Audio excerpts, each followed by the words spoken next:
aku. Halo anak hebat yang ada di seluruh Indonesia. Ketemu lagi dengan Ibu Latifah Vitavela. Pada video pembelajaran kali ini, Ibu akan menjelaskan tentang sistem peredaran darah.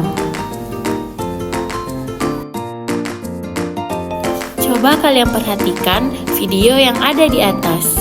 Mengapa kejadian itu bisa terjadi dan apa sih yang berwarna merah itu? Silakan diperhatikan.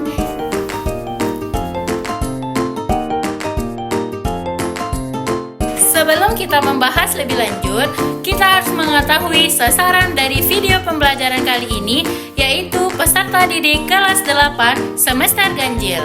Untuk tujuan pembelajaran kali ini, yaitu peserta didik mampu mengidentifikasi jenis-jenis sel darah pada manusia. Selanjutnya, darah. Darah itu adalah cairan khusus yang terdapat di bagian tubuh kita, khususnya di dalam pembuluh darah. Darah itu terbagi atas dua. Yang pertama adalah plasma darah dan yang kedua adalah sel-sel darah. Untuk kali ini kita akan membahas tentang sel-sel darah yang memiliki 3 komponen penting. Yang pertama itu adalah sel darah merah atau eritrosit. Yang kedua itu adalah leukosit atau sel darah putih. Dan yang ketiga adalah trombosit atau keping-keping darah dan bisa juga disebut sebagai platelets. Komponen pertama dari sel darah yaitu eritrosit, sel darah merah. Eritrosit dia akan berfungsi sebagai pengedar oksigen atau pengikat oksigen karbon dioksida dan dia akan mengedarkan ke seluruh tubuh manusia, termasuk sari-sari makanan yang udah diserap oleh usus. Oke, untuk ciri-cirinya yang pertama itu dia adalah tidak memiliki inti. Yang kedua, dia berbentuk seperti cakram bikonkav. Coba perhatikan gambar di atas. Nah, itu ya bentuk bikonkav, cekung bikonkav. Oke, dia itu juga mengandung hemoglobin. Hemoglobin itu yang membuat dia berwarna merah karena hemoglobin lah yang akan mengikat oksigen. Kemudian jumlahnya itu dari 5 sampai 6 juta per milimeter kubik darahnya.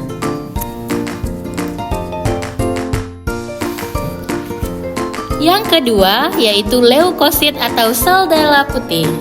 Sel darah putih itu berfungsi untuk memerangi virus, infeksi benda asing dan bakteri-bakteri yang masuk ke tubuh kita. Untuk ciri-cirinya, leukosit itu memiliki inti. Kemudian leukosit itu berbentuk seperti tidak tetap atau tidak beraturan. Kemudian dia bersifat fagosit untuk membunuh bakteri atau virus yang masuk. Dan juga jumlahnya itu sekitaran 5 sampai 10.000 per milimeter kubik dari darah. Itu ya, jadi leukosit ini sangat berguna bagi tubuh karena dia yang akan melindungi kita dari infeksi bakteri ataupun virus yang masuk. Jadi kalau kamu sakit, berarti leukosit kamu lagi rendah. Yang ketiga, platelet atau trombosit atau juga bisa disebut sebagai keping-keping darah.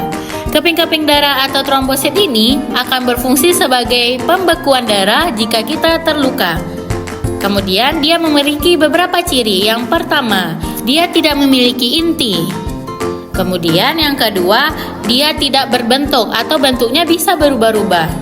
Kemudian yang ketiga, dia tidak berwarna. Dan yang terakhir, dia itu berjumlah sekitar 150.000 sampai 400.000 di dalam darah kita. Itu namanya trombosit. Coba dilihat di samping. Oke, setelah dijabarkan dari video sebelumnya, kita harus mengetahui dan dapat menyimpulkan bahwa darah itu memiliki 2 komponen utama. Yang pertama, plasma darah. Yang kedua, sel darah. Sel darah yang terdiri dari leukosit, eritrosit, dan trombosit. Sampai jumpa.